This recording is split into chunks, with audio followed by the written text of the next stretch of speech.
ክርስቶስ አጠቃላይ 18 የሚባሉ የመከራ ሰዓታትን አሳልፏል። 18 የመከራ ሰዓታት የሌሊት 9 ሰዓት የቀን 9 ሰዓት ነው። እኩል ነው ሰዓቱ። የሌሊቱ 9 ሰዓት የሚባለው ከሐሙስ ምሽት ከማታ 3 ሰዓት ጀምሮ እስከ ጠዋት እስከ ነግ እስከ 12 ሰዓት ድረስ ያለው ጊዜ 9 ሰዓት የሌሊቱ።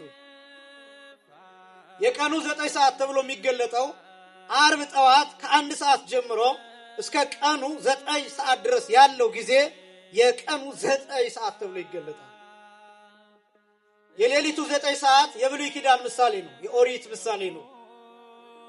የቀኑ 9 ሰዓት የሐዲስ ኪዳን ምሳሌ ነው፣ መዓልቱ የወንጌል ምሳሌ ነው።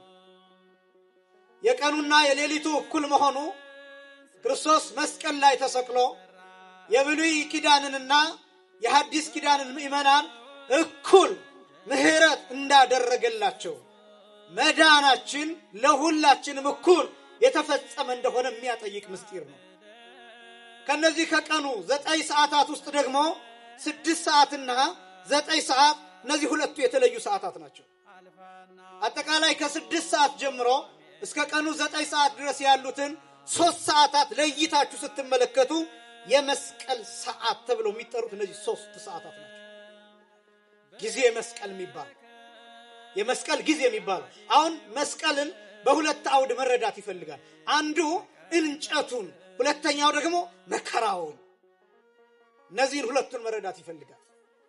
መከራውን ስንረዳ ጌታችን መድኃኒታችን ኢየሱስ ክርስቶስ በበረት ከመወለዱ ጀምሮ በብርድ ከመንሰፍሰፉ ጀምሮ ቅጠል ከመልበሱ ጀምሮ በእናቱ ጀርባ ላይ ሆኖ ከመሰደዱ ጀምሮ በግብፅ አሸዋ ከመቀቀሉ ከመጠበሱ ጀምሮ ከመንከራተቱ ጀምሮ መራቡና መጠማቱ መድከሙ እነዚህ ነገሮች በሙሉ መስቀል ተብለው ይጠራሉ።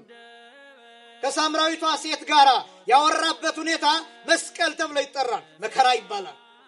ድካሙ መከራ ይባላል፣ መስቀል ይባላል። ሐዘኑ መስቀል ይባላል። እንባው መስቀል ይባላል።